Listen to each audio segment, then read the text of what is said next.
Hey there, welcome back to Bible and Culture with Dr. Armstrong. I'm Dr. Armstrong. I'm going to make a couple of informal videos, and if you like them, let me know. I'll keep doing it. These are supplementary to the course I'm teaching at Oklahoma State University, which is Introduction to Biblical Hebrew. So this year I'll be teaching Introduction to Biblical Hebrew, and there are some videos I want to make for students to supplement class time, mostly on Hebrew vocabulary and the Hebrew aleph-bet, things like that. And so I figured I might as well make them available to the general public if you want them. If not, then I won't keep uploading them. But this is very different from my normal content. It's not going to be very polished.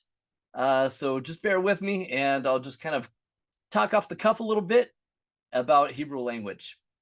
In the meantime, I do hope to get back to my regular content. This has been a really busy year. I have a newborn, just born a couple months ago. I'm a new father, and this has been a busy year. I have a book coming out. Book deadline is coming up soon. So I've been working on revisions of my book. Please check it out next year. Oxford University Press, Wonderland in the Book of Job, Making Nonsense of Job's Mediators. Really excited about this book, and I'll, it's gonna be mostly heavy Hebrew scholarship, but it's gonna be a fun romp through the Book of Job, looking at Alice in Wonderland. Without much further ado, let's get into the Hebrew aleph-bet. This is a chart right here that I found on the internet by Shoshana Schmaltz, I believe is her name. She is a designer in the Galil, and she's not paying me. I don't know her. I've never met her. I just found this on the internet, and it's the best chart I could find. It's awesome. Thank you so much, Shoshana. And maybe you go by Shoshani. And I'm going to be using it. You can purchase it on Amazon for 14 bucks as a poster for your wall, so you can keep track of it. All right, I'm going to try to go through this a little bit. I'm going to talk real quick. Here's my so I stay on track. I tend to ramble if I'm not scripted. So how to read this chart? This is aleph-bet. Remember, Hebrew goes right to left. So we start over here with the aleph, and we end down here with the tav. So we're going right, boom, boom, boom, and then right, boom, boom. So we go right to left, all right? And then working our way down. Now, zooming in real fast, with each letter, we have a lot of information here. This is really awesome. So this right here is the print. When you pick up an edition of the Hebrew Bible, this is what you're going to see in your Hebrew Bible as the print edition. And this is technically the Aramaic script, but most people today call it the Hebrew script. And that's fine with me if you call it the Hebrew script. But it was originally Aramaic. The original Hebrew script is what we call Paleo Hebrew. Paleo Hebrew. And it's a more ancient version of Hebrew. And then during the time of the Babylonian exile, the Hebrew speakers, Hebrew writers, they adopted the Aramaic script. So it's the same language, it's just written different ways. So just like with English, we call our alphabet the English alphabet, but it's actually the Latin alphabet, right? So this is a good analogy for the Hebrew language. Became written in the Aramaic script around the time of the exile, kind of maybe coming after that.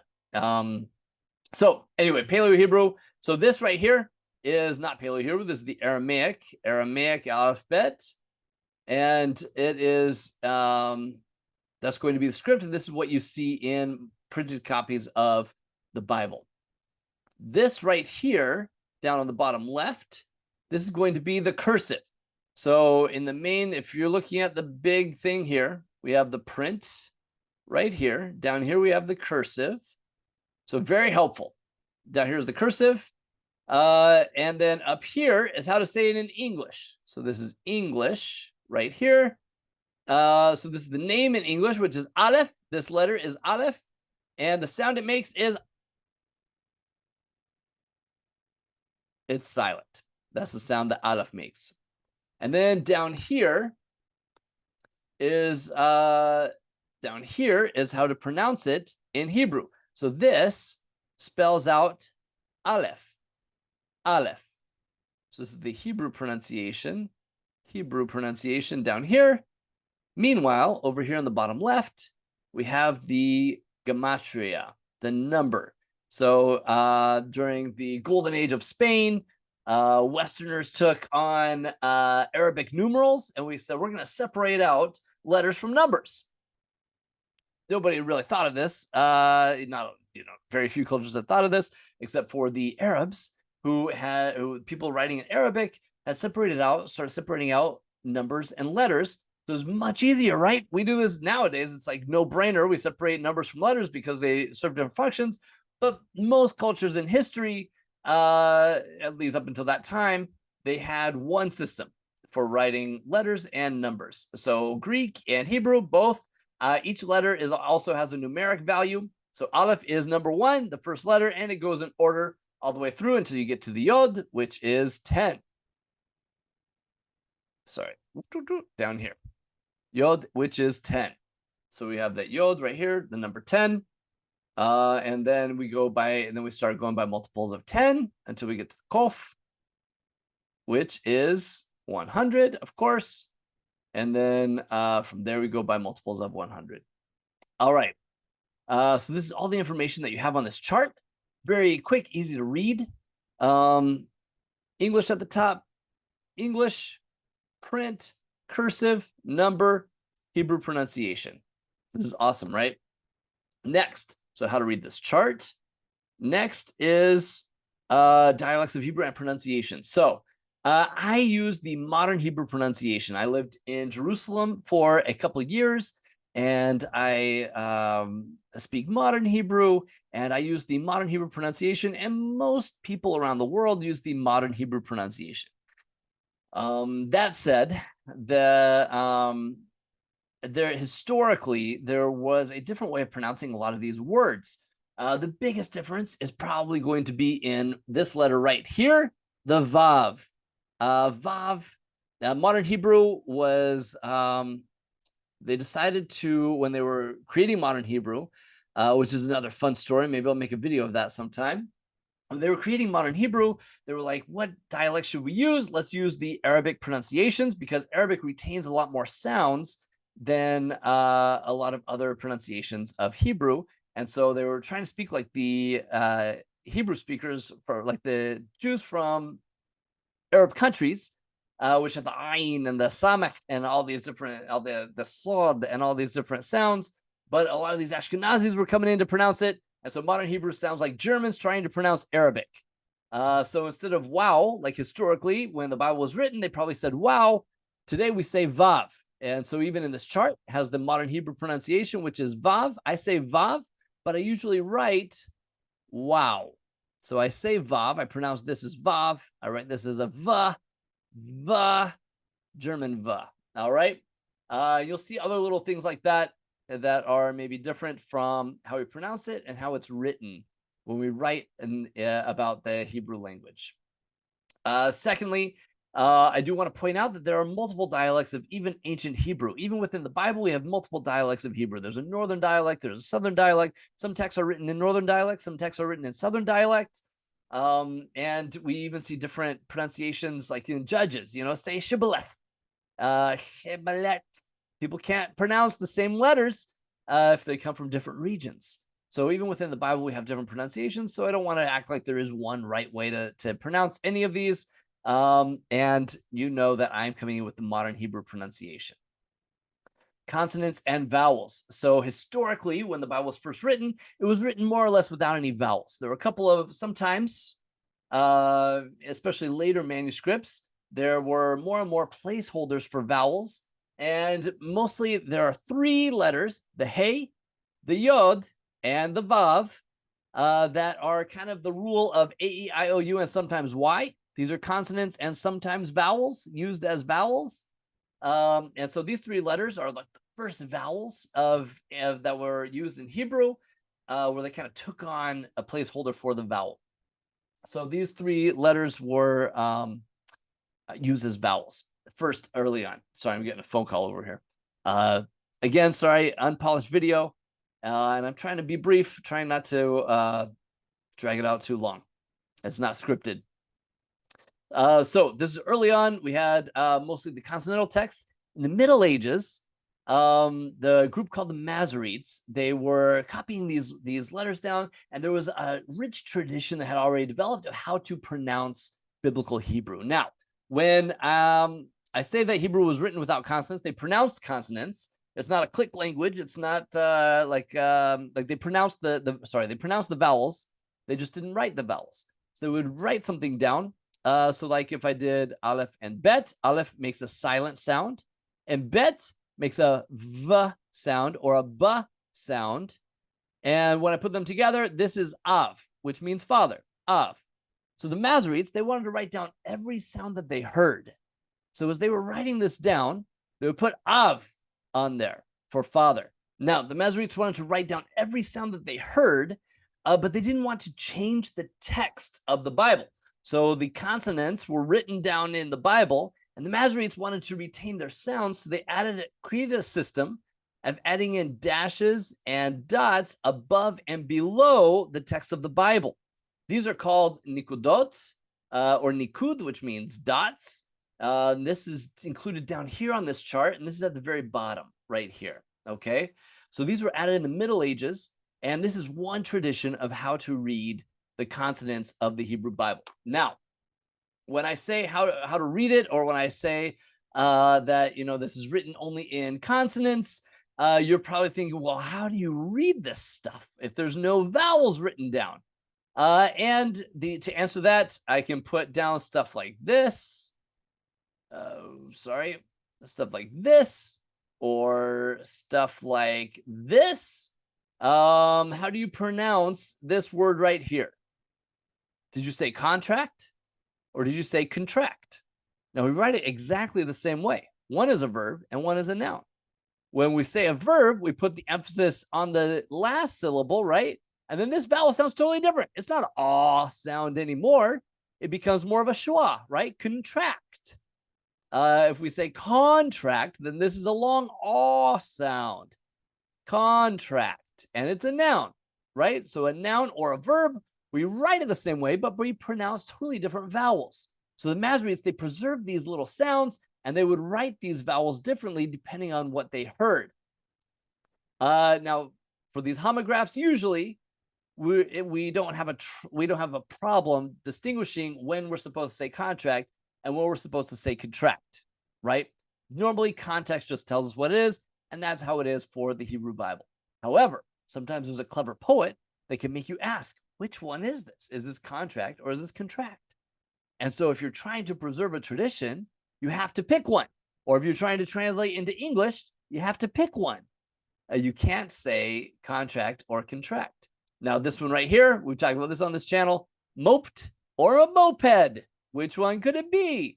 And how do you pronounce it? Moped, this vowel, are you going to pronounce it moped, or are you going to pronounce it moped? So the vowels are written the same, but usually in English, you have no trouble telling which is which. Same with Hebrew. When you write without vowels, usually you don't have a problem determining which is which. You just get used to reading it. So this is without vowels, and slowly started adding in vowels. Maybe we'll do another video about history of the vowels, how the vowels got added.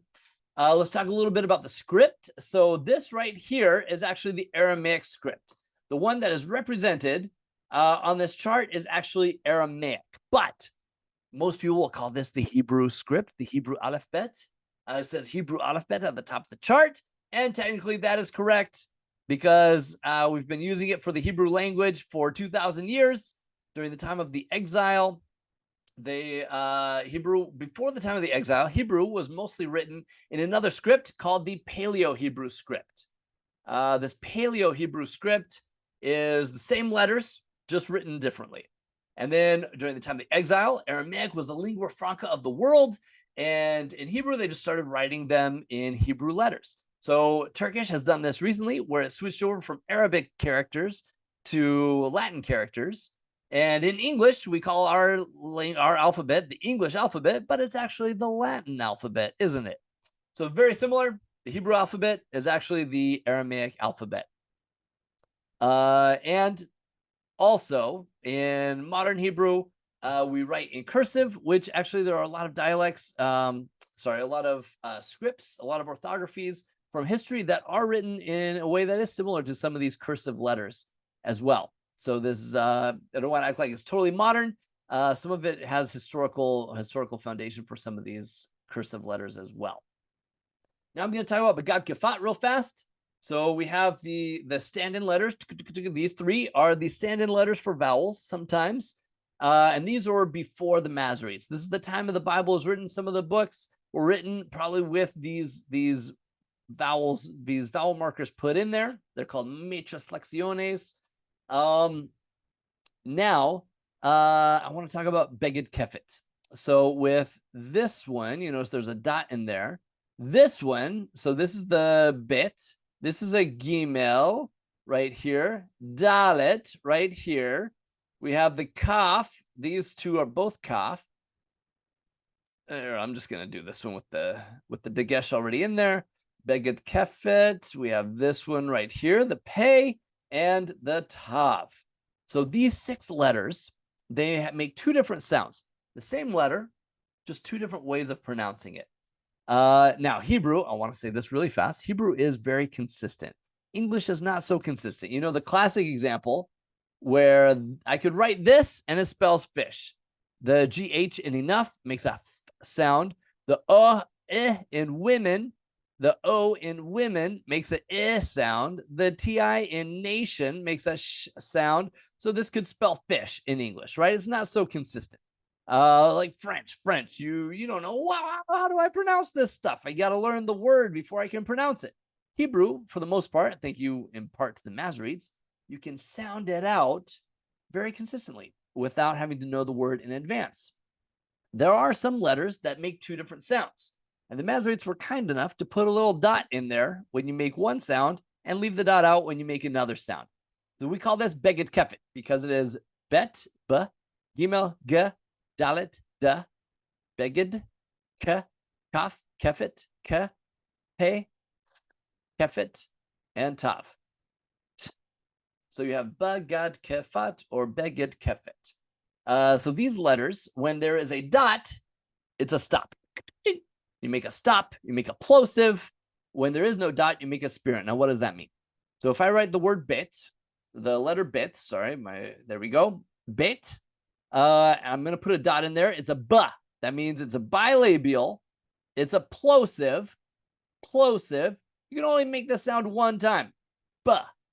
You can make it repeated, but you cannot make it continuous. When you make it continuous, it comes out as more of a sound. So if there is a dot, it's a stop. If there is no dot, it is a spirit. It can't continue. Now, when we're transliterating, talking about the Bible, usually we put a little dash under the B, so we know that it's a bit with a spirit, but don't worry about that for now. The main thing for you right now is pronouncing Hebrew letters, which gives me, let me put this in, pronunciation. So I come back to that in a second. Now we're going to talk about final letters. For some of these letters, there are 2 different forms of writing them. And sometimes even in ancient times, in a lot of ancient orthographies, there were ways of writing final letters. And so we preserve this today. For the kaf, for example, both of these are the same letter. The kaf, the mem, both of these are the same letter. Noon, both of these are the same letter. They're just written in 2 different ways. Pei, both of these are the same letter. Tzade, both of these are the same letter. So these all have a final form of the same letter. We call this a final. Let's see how she even wrote up here. The final kaf, final mem, final noon. So these are the final letters. Sometimes we call it sofit because that is in Hebrew, kaf sofit. So we just call it the final letters. So these, if you're a scribe and somebody's copying down from another scroll, and you pick this up and you're like, wow, this person didn't leave a lot of spaces between the letters. But mem is a very common ending to a lot of words. Mem is the plural. When a word ends in mem, it's oftentimes in plural. And so when there's a final mem, this right here, when it's written in the final form, you know that's the end of a word. And so you can start reading the next word. Even if there are no spaces, you can recognize these final forms. So these letters have final forms. So there's two different final forms. Finally, I want to talk about pronunciation, the importance of learning to pronounce. Now, for my students, I'm not going to test you, at least right away, on the order of the Hebrew aleph-bet. I'm going to test you on pronouncing each letter. And that is because I've been teaching Hebrew for a long time. I see students struggle a lot the first couple of weeks if they have not learned to pronounce these letters. They're looking at these strange writings on the board. They're looking at these strange writings in the book. And for 3 weeks, they're totally lost. They don't know what's going on because they can't read the Hebrew letters. So focus on learning the Hebrew letters. So I suggest using this chart right here. Cover this up. And then look at these two, or one or the other. You can practice the script and the cursive. Look at this, practice writing it. And then look at this right here and sound it out. Aleph, and then check yourself. Aleph is silent. Look at it, cover this up. Shh. Pretend like that's covered. Look at this right here. Bit or vit. This is a B sound. Bit, bit or vit, B sound. All right. That is how you practice learning this language. And you just keep covering it up and practicing flashcard style until you get it. This is how you use this chart, and you're going to get used to pronouncing these letters. Now, I'm going to go over the aleph-bet right now, real fast, and how to write it and how to write it down and how to pronounce it, how to read it. And I'll talk a little bit about the modern Hebrew pronunciation, which is different. Modern Hebrew doesn't preserve all of the Begedkephet letters that were probably in most dialects of Hebrew Bible. For example, there's a lot of differences between the way that I say it and the way that it was probably spoken by most dialects at the time of the Bible. That said, let's just go through really quick these letters. Also, maybe one other little note about the history of the script is that really fun charts have been made of the progression of these letters. And originally they were probably pictures. So the aleph was written more like this originally, which looks like an ox because the Hebrew word alf is an ox. And so over time it was changed. Let's do this. Over time it got switched around until today it's the letter A, right? Because the Greeks took it from the Phoenicians. So the Greek alphabet actually comes from Semitic roots. And so a lot of these bet was originally a house. A lot of houses had flat roofs back then. So this was a house, which bet means house. You know, Bethlehem, the house of bread, Bethlehem. So there's a really fun history to each one of these letters. I'm not going to get into all of that right now. I'm just going to do a quick how to write it, how to say it. Without further ado, Aleph. This one right here. We're on Aleph right now. Aleph, you're going to write it, start at the top right, circle around, and bring it down. Aleph, Aleph, Aleph, Aleph. And it makes the sound of. That's right, it's silent. So Aleph is a silent sound. Sometimes it feels kind of like a placeholder for a vowel, and it's totally silent. It's a glottal stop. You can say it's the sound in between the and the O when you say uh-oh. You hear that silence in the middle? Uh-oh. What? Like a Pauly Shore movie. Dude, what's happening? There's a lot of olives in when Pauly Shore talks. Pauly Shore, comedy gold right there. All right, bet right here. Bet. So, okay, let's go in order. We have Aleph. Boom. Makes a silent sound, and we usually mark it by like that, but just know that it's silent. Let's put that in here, silent. Bet. We start at the top left, come over, and hook it. Boom, that's a bet. Bet. Bet. Bet. Bet. Then that makes a b sound, but it can also make a v sound if there's no dagesh in there, if there's no dot in there. It's a Begedkephet word. So we've got the bet, the b, aleph-bet, now gimel. Right here, gimel, you're going to start at, to write it in, you're going to start at the top left this time. You're going to come down and hook it that way. So gimel, gimel, gimel, gimel, gimel. That's how we write the gimel. Get used to that.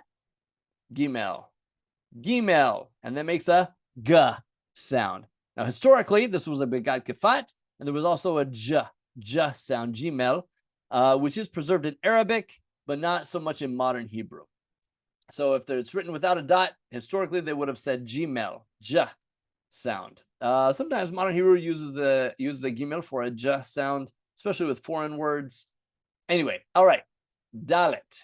This is a dalet right here, dalet. And this is written, start at the top left, come down, a little circle. Dalet, dalet, dalet, dalet, dalet. Looks like number 2. I guess you can remember duo starts with the dalet. Duo starts with the dalet. So this is a dalet, the letter D. And historically, this was also a the sound. When it's a Begedkephet without a dagesh, it's a the sound. So remember the stop, duh, and the spirant, but modern Hebrew, we don't distinguish between that because the Germans don't use that distinction. So dalet, duh, right here. Okay. Hey. This one right here is a hey. I'll zoom out a little bit.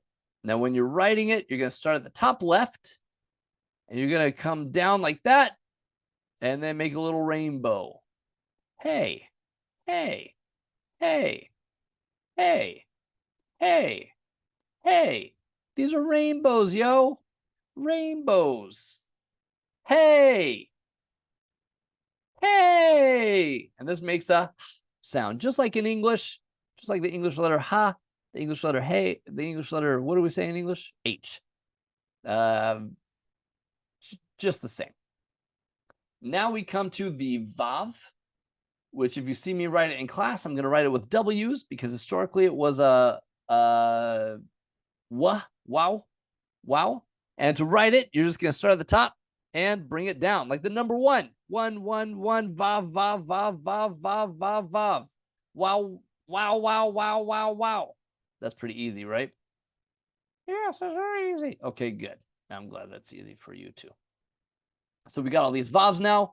Vav makes the sound. At least that's how we say it in modern Hebrew, but I'm going to write it as a German v, which is the letter W in English. It makes a v sound. And this is one that is A-E-I-O-U and sometimes Y. That is a sometimes vowel. It can also be a O sound. And that's usually the Masoretes wrote it as like that when it was an O sound, or it could be a U sound.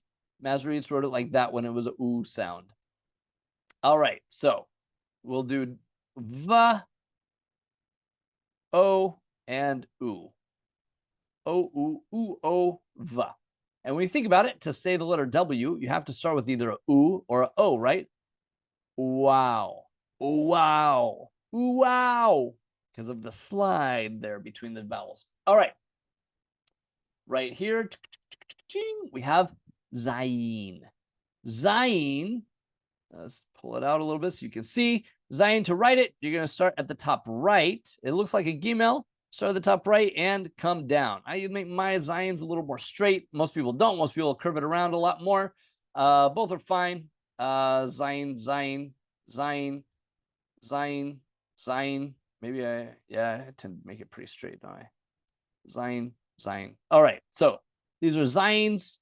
So at the top right, come down and hook it like a backwards gimel. Looking glass gimel. So this is the letter Z, Zayin. Next, we have het. Now, most of us don't walk around with a half pint of phlegm in the back of our throat for pronouncing Hebrew, but you better get started because this, my friend, is different from the hey. Het, right here. Now, to write it, you are going to start at the top left. Boom, let's go. Top left, and bring this down like a rainbow, except this one is going to touch. chet. So again, if we come up here, look at these letters. They look alike, but they are very different. So this does not touch here, and this does touch. Other than that, they're the same, but they are very different letters pronunciation-wise, right? Het and hey. This is CH as in Bach, not CH as in church. Okay, so het right here. This is our het. Again, to write it, you're going to come at the top left, come down, boom, boom, connect it, boom, connect it. So it doesn't look like a hey. Don't get these two mixed up. Boom, no, erase that. Don't get it mixed up. All right. Het. This is, we can put a CH for now.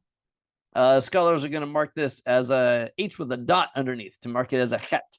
Arabic also has a H with a smile. Hamza, Mahmud, which is different from the het. So Arabic has several different letters that sound like that would probably come into English as a H sound usually. All right, now we are all the way down at number 9, which is tet. Tet. Now to write this in cursive, you're going to start, so I'm down here now. You're going to start in the middle, and you're going to circle down and up, and that's it. Tet, tet, tet, tet, tet. There's our tets, my friend. Tet. And this is, you can pronounce it as a t sound, that's fine. Scholars write it with a dot underneath because historically it was a guttural sound in addition to the letter T. So it was like a ta, ta, ta, which we still have the sound in Arabic as well, ta. But in modern Hebrew, usually we don't pronounce it. I usually say tet. I don't say ta, ta. But you can pronounce it however you want, actually. No, you can't. No, you have to pronounce it either as ta or ta. Because if you pronounce it however you want, nobody will understand you. All right. Yod right here, number 10. This is yod. And to write it, this is a Y sound. Ya, ya. A-E-I-O-U, and sometimes Y works in Hebrew as well, because the ya can also be a E sound. It can also be a sound, as in like the German E and German A, international E and international A. And this, to write it, you just make a little beep, just a little line up at the top. It's a vav, only shorter. Yod, yod, yod, yod, yod, yod, yod. That's your yod, my friends. Yod. Now, kaf. Right here. We are on kaf. Start at the top left. Come around. Looking glass, letter C. That is your kaf. This is Begedkephet. So when there is no dot in the middle, it makes that.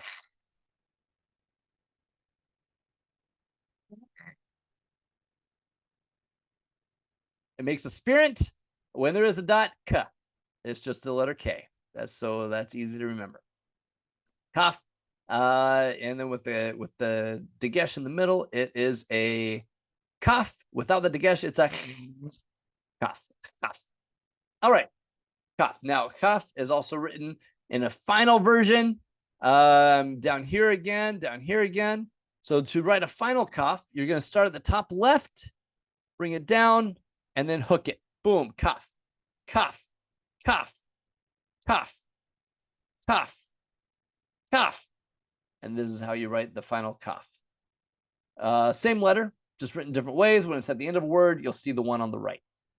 Next, we are at lamed. Lightning bolt. It looks like a lightning bolt, right? Comes out of the sky, crack a boom. Lightning is for lamed. All right, so we've got a lamed. Now to write this, you're going to start at the bottom, get a little loop and a hook. And this makes a L sound, lightning sound. So again, a little loop and a hook, a little loop and a hook. Lamed, lamed, lamed, lamed. Oh, running out of room over here. Lamed. There we go. Well, that was a pretty one. All right. Lamed. Next, mem. And both of these are mems. I'm going to circle them both together. Mem. historically was written kind of like water. This was like in which makes sense. Mayim means water in Hebrew. And in modern Hebrew, we kind of do that same thing, which you can see this is where the letter M comes from in English or Latin or whatever you want to mu in Greek. But in Hebrew, we do half of that. Ma. This is not the letter N. This is a mem. Ma. Ma. And this makes an English mem sound. And then the final mem, you're going to write it, start on the left, circle around, and bring it down, mem. So here we go. Top right, bring it down, up, down, mem, mem, because we're writing left to right, or sorry, right to left, mem, mem, mem. Final mem.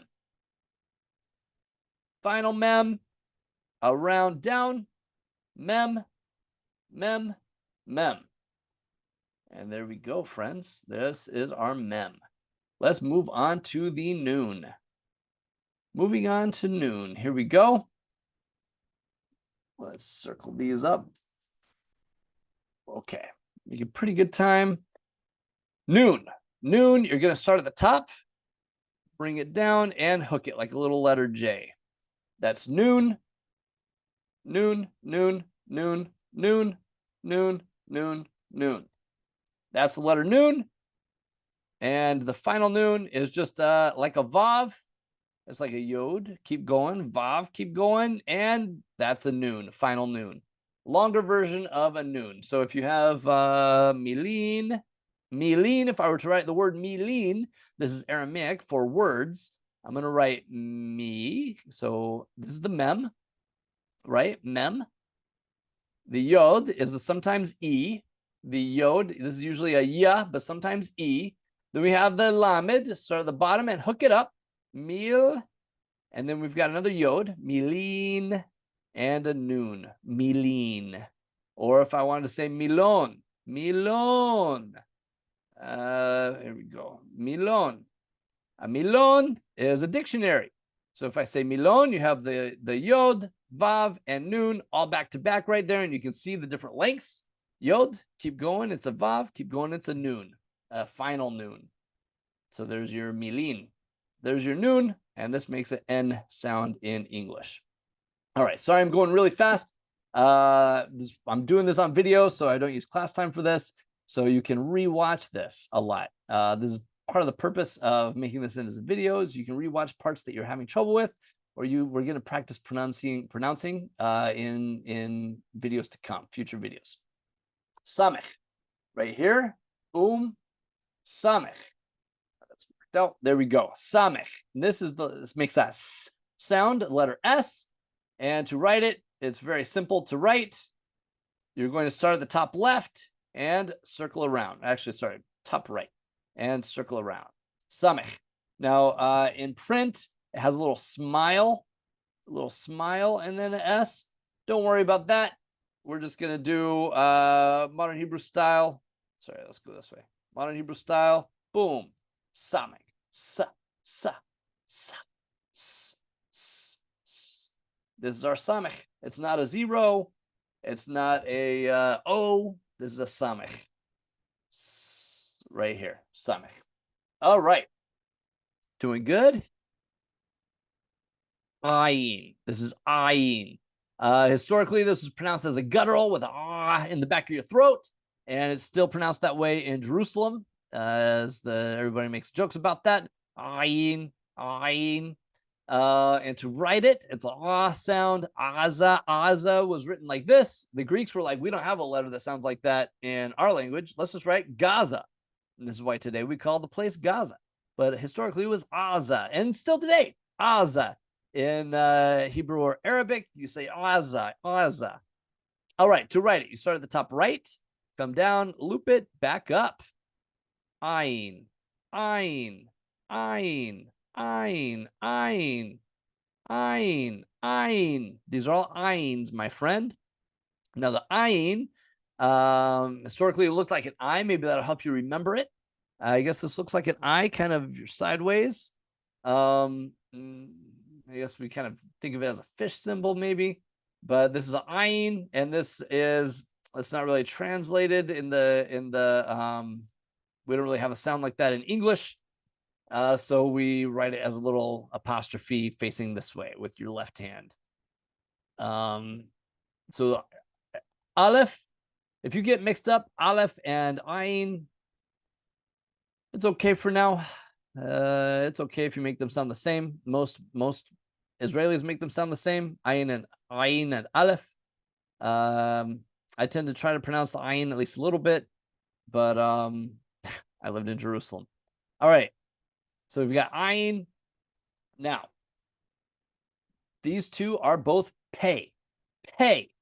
Pay makes a p sound, but you notice there's a little dot in the middle, which means it can also be a s sound. So the stop, pay, and the spirit. So she wrote in for you very kindly, pay and fay. So you can know that this is two different ones. Now to write this, you're going to start in the middle, circle out, and up. Boom, pay, pay, pay, pay, pay. There you go. That's your pay. Now, if you ever get in a jam, and you ever find yourself in a jam, what you do is you say, oh, let me just write something down on the paper. I'll write down the secret on the paper. And everybody will be like, oh, yeah, let's give him a paper. He's going to be fine. So you write it down on a paper. You write down the letter pay, okay? And then you take the paper and you spin it around. And everybody else in the room will get hypnotized, all right? And when they're all hypnotized, you make your escape if you ever find yourself in a jam. All right? So Hebrew is good for life, practical life application as well. Like that, for example. So pay makes a p sound or a f sound as well. Same letter, just two different pronunciations. Pay, pay. Now, pay also has a final letter. As you can see up there, the pay, to write it, you're going to start at the bottom, loop it up like a lamed, and then cross it back in. Pay, pay. That's fun, right? Pay, pay, pay, pay. Well, it's starting to get to where, you know, where you say something over and over and over and it sounds funny in your head all of a sudden. That's how I'm starting to feel with pay. All right, so pay. We got it. Final pay. Next, tzadeh. Tzadeh also has a final letter. No dagesh. This is not Begedkephet, but this just has a final version. So I'm going to come back here now, and let's write it up here. Maybe we can keep going. We're at the end. Let's write it up here. Let's write it down here. All right, right here, tzadeh. So to write this tzadeh, we're going to start at the top left and come down and down, like the number 3. Tzadeh, tzadeh, tzadeh. This sound is a TS sound. This is because Germans pronounce the letter Z. So, okay, let me back up. Tzadeh. Historically, this was pronounced with an ayin and S at the same time. Slaw, slaw. And Arabic still pronounces it this way. Arabic still retains this letter. There's a slod in Arabic as well. But modern Hebrew, we pronounce it as a TS sound. That's how I pronounce it. Tzadeh, TS. And that is because Germans, probably the Greeks, when they were transliterating Zion, for example, they put it as a z sound in Greek, which is fairly similar. If you take a DZ and a TS sound, z and s, or I'm sorry, scratch that.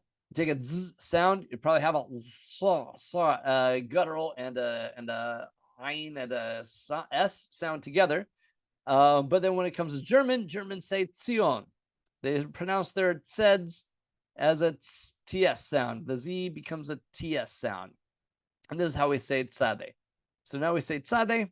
Tzedek, it's righteousness, not sadek, which is fine, right?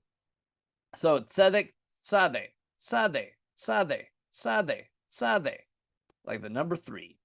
Number 3. Now, there is a final version of this. And for this one, you're going to start at the bottom, loop it up like a lamed, loop it through like a pay, and loop it one more time.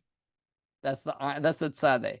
So boom, boom, boom. And if you're trying to remember this, the final tzadeh in script, let's come out here. The final tzadeh in script looks kind of like this, right? So if you're trying to mimic that, you're going to have a loop on this side, a loop on this side. So you kind of have that same Y shape. Maybe that doesn't help at all. Anyways, final tzadeh is a lot of loops. A lot of loops. That's the final tzadeh. Eretz. Boom. All right. Tzadeh. Let's move. So we've got tzadeh, kof. Kof right here. Kof. This is a Q sound. Kof. And you notice I pronounce it differently than the kaf. So it sounds like the kaf, but I pronounce them differently. I have kof, kof, kof, and kaf, kaf, kof, kaf. Kof is more in the back of the throat. We call that emphatic, like the sa, sad, and the ta, tet. These are all emphatic letters. Ta, sa, ta, ta. You're all emphatic letters. You can hear them in the back of your throat. In any case, this is a kof, kof. So we pronounce it with a Q, represent it with a Q instead of a K. With scholars write it with a Q anyway. All right, so to write it, you're going to bring it down, boom, and around. Kof, kind of like a looking glass Q. Kof, kof, kof, kof. This is how you write the letter kof. This is brought to you by the letter kof. Today's Sesame Street is brought to you by the letter kof. All right, resh. Yo, Frank Oz, wasn't that guy amazing? Resh, right here. Resh. So this backwards R is the letter R. Yeah, how easy is that? What an easy language, right? You're probably watching this video. You're like, this is so easy. Why didn't I learn this when I was a kid? Resh. So you're going to start at the top left, bring it down. Resh, resh, resh, resh. And this is the letter R. It's a looking glass R. Resh, resh, resh, resh. Easy, right? There's the letter R. Modern Hebrew. So Americans have a really hard retroflex with our R's. We pull that tongue up to the back of our throat. If you're trying to pronounce it like more modern Hebrew pronunciation, keep the tip of your tongue on your bottom teeth right here. Reish, and then make yourself say the letter R. Reish, reish, reish, reish. Reish, arad, arad, Ryan, Ryan, Iran. That's the reish in modern Hebrew. R's change up more than anything else when you go from dialect to dialect. All right, sheen. And this is actually two different letters represented here in the same spot. Or let me include the 300 at the bottom. All right, sheen and seen. I'm going to write them out as separate letters. Sheen. So to write this, you're going to start at the top right, come down and loop it. And if the Masoretes put a dot on the top right, then you pronounce it as a sh sound. So you got sheen, sheen, sheen, sheen. These are all sheens. Sh sound. Now, if the Masoretes put a dot on the top left, same thing, bring it around and loop it. If there's a dot on the top left, it's a seen. Seen. And you can remember this because sin is never right. So if it's on the left, if the dot is on the left, then it's a seen. Now scholars put it as with a little chip on the top because historically it's probably pronounced as a sheen with most dialects. But modern Hebrew, we just say seen. All right. So we just pronounce it as a. So don't worry too much. The seen, samech, they're going to sound alike. Sade sounds kind of like that with a TS sound. Sheen, maybe another sound alike thing. In Greek, they couldn't say sh, so they represent with a S sound with a sigma. That's why we say Sabbath instead of Shabbat. Speaking of Sabbath, let's look at this last letter right here.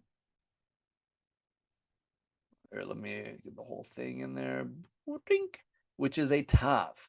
So to write tav, I'm down here now. To write tav, you're going to start at the top left, bring it down just like a het, and then you're going to start at the top, attach it just like a het, and give it a little tail. That's a tav. And Modern Hebrew, we tend to write it faster. Boom, like that. Boom, like that. Boom. Yeah, that's a tav. Tav, tav, tav, tav. Oh, maybe not that one. Tav. There we go. Here's your tav, here's your tav, here's your tav, here's your tav. So writing it tav, and this makes a T sound. Historically, this is one of the Begedkephet letters, and it was pronounced as a th sound. Is the spirit, is the stop. So Masoretes distinguish between those, and this is why we say Sabbath. Shabbath was probably the more historical pronunciation, Shabbath. But nowadays, modern Hebrew takes on German pronunciation, and Germans have trouble saying theology. They say theologie, and so we pronounce it as Shabbat. But in Yiddish, they have a s sound, which is why Shoshani gives you a sav right here. See that? Shabbos. So we say Shabbos in Yiddish. Shabbos. Good Shabbos. All right. This is the Hebrew aleph-bet, the consonants only. I'm going to come back later with vowels. Thank you so much for joining. I hope you learned something today, and let me know if these long form videos are worthwhile or not. Or if I should just make my students watch them, or if it's too cruel to make my students watch this. Usually I like scripted stuff where I can make it really concise and polished and pretty. But this is really, down and dirty Hebrew. Anyway, please let me know if you like this or not. And thank you so much for watching. Dr. Armstrong out.